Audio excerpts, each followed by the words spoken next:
Hello everyone. उम्मीद करता हूँ आप सबकी तैयारी अच्छी चल रही है और गेट के एग्ज़ाम के लिए आपने अच्छे से प्रिपेयर कर लिया है।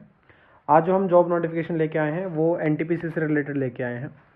एनटीपीसी जो है इन्होंने नोटिफिकेशन दिया है और इन्होंने कहा है कि गेट 2024 के थ्रू ये लोग सिलेक्शन लेने वाले हैं। हाँ, गेट प्रीवियस जो गेट है उनकी अगर हम बात करें 2023 की, तो उसमें काफ़ी सारा सिलेक्शन हुआ था और 4 टोटल राउंड उसमें हुए हैं। तो इसमें भी हम एक्सपेक्ट कर सकते हैं कि इतने सारे राउंड जाएंगे। रीज़न बीइंग बहुत सारे स्टूडेंट ज्वाइन करते हैं और बहुत सारे बीच में छोड़ देते हैं, कुछ लोग ज्वाइन ही नहीं करते हैं क्योंकि बाकी जगह सिलेक्शन हो जाता है। तो इस वजह से मल्टीपल राउंड इसमें रहते हैं और वेट लिस्ट निकलती है। अगर हम बात करें कि करंट जो वैकेंसीज़ हैं वो कितनी हैं, तो इलेक्ट्रिकल में 135 है, मैकेनिकल में 180 है, इलेक्ट्रॉनिक्स एंड कम्युनिकेशन में इंस्ट्रूमेंटेशन में 85 है, सिविल में 50 है और माइनिंग में 25 है। तो हर एक जो ब्रांच है उसमें काफ़ी सारी वैकेंसीज़ हैं। आप उम्मीद कर सकते हैं, से फॉर एग्जांपल अगर मैकेनिकल में 180 सीट है तो अगर आपकी 500 तक रैंक है तो आप कंफर्टेबली सेलेक्ट हो जाएंगे। ठीक है।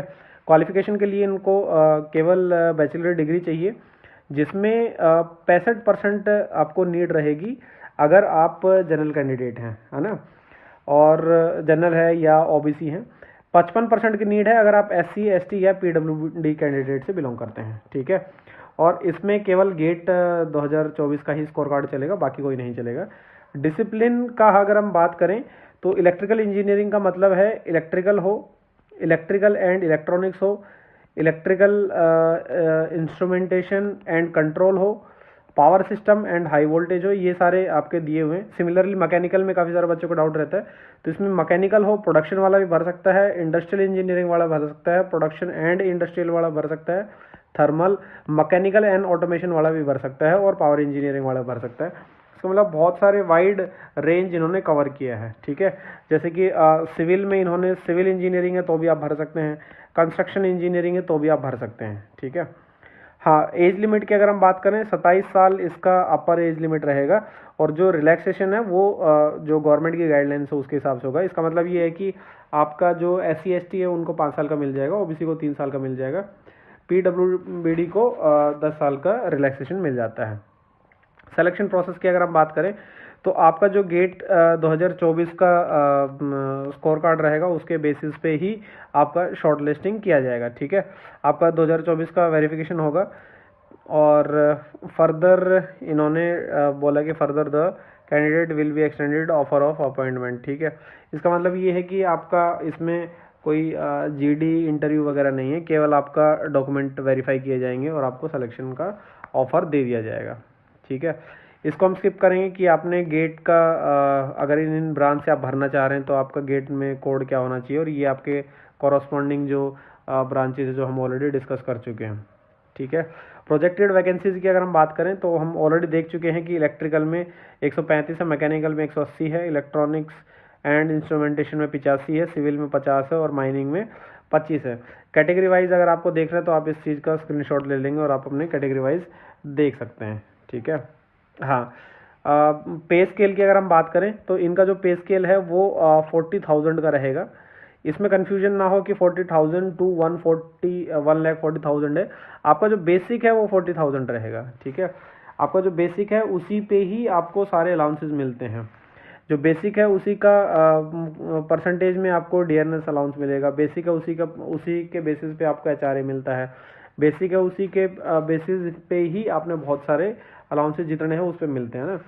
ये जो लाइन रहती है इसका सिंपल मतलब ये रहता है कि अगर आप इसी ग्रेड में रहे रिटायरमेंट तक तो आप हर साल 3-3% का इंक्रीमेंट ले लेके यहाँ तक पहुँच जाएंगे। ठीक है। तो इसका प्रैक्टिकल कोई मतलब नहीं है ये वाले उसका। तो आपकी बेसिक ज्वाइनिंग पे 40,000 रहेगी, जो कि 1 साल बाद जब आपका कन्फर्मेशन हो जाएगा तो 50,000 हो जाती है। हाँ, प्लेसमेंट की बात करें तो ये ऑब्वियसली आपको कहीं भी डाला जा सकता है, तो इस पर आप ज़्यादा फोकस ना करें। रिजर्वेशन की अगर बात करें तो आपके जो भी अगर आप EWS से हैं, OBC नॉन क्रिमिनल से, SC ST से, SC ST से हैं तो आपको सर्टिफिकेट वगैरह आपने वैलिड जो है वो जमा करवाने पड़ेंगे। ठीक है। और जो भी गवर्नमेंट नॉर्म्स है उसके हिसाब से आपको रिजर्वेशन मिल जाएगा।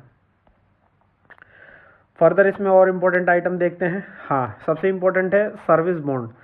सर्विस बॉन्ड की अगर हम बात करें, जो जनरल है, ईडब्ल्यूएस है, ओबीसी है, उनका 5 लाख का बॉन्ड रहेगा, ठीक है।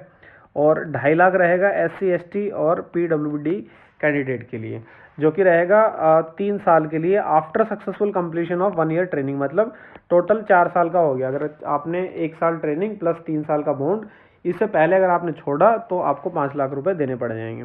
हाँ, एक और इन्फॉर्मेशन मैं आपको बता देता हूँ कि अगर आप एनटीपीसी से किसी और पीएसयू में बाद में ज्वाइन करते हैं तो ये बॉन्ड ट्रांसफ़र हो जाता है। रिसेंट का एग्जांपल मेरे पास अवेलेबल है। एनटीपीसी से ओएनजीसी में कैंडिडेट जब गया है तो उसका बॉन्ड सक्सेसफुली ट्रांसफ़र हो गया है।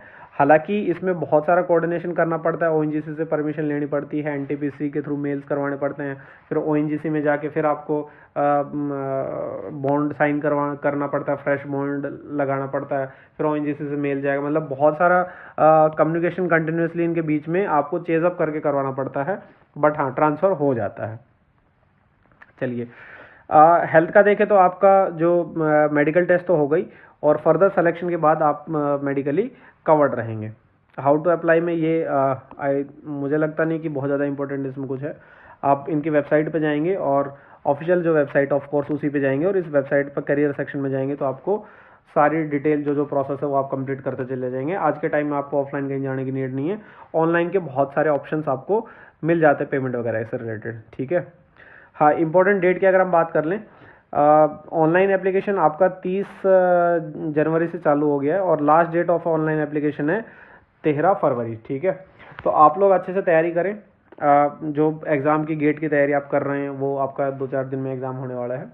हाँ, इसके 2024 का एग्ज़ाम आप ऑलरेडी दे चुके थे, रैंक आपकी अच्छी आई है तो आप ज़रूर अप्लाई करें। हाँ, मैं ये कहता हूँ, अगर आपको लगता है कि मेरा सिलेक्शन नहीं होगा, बहुत पीछे तक का रैंक है, तो भी आप अप्लाई करें, ठीक है। क्योंकि लास्ट ईयर 4-4 राउंड जब हुए थे तो बहुत पीछे तक के बच्चों का नंबर आ गया था। डिपेंडिंग कि आपका लक कैसा है, कितने लोग अप्लाई करते हैं, कितने स्विच करते हैं, कितने छोड़ जाते हैं, तो इस पर डिपेंडेंट आपका सिलेक्शन हो सकता है। तो एक फॉर्म भरने में मेरे हिसाब से कुछ नहीं जा रहा, फॉर्म भरिए, हो सकता है लक अच्छा हो और आपका सिलेक्शन भी हो जाए। चलिए, इसके अलावा आपका कोई डाउट या क्वेरी तो आप कमेंट में डालेंगे। All the best.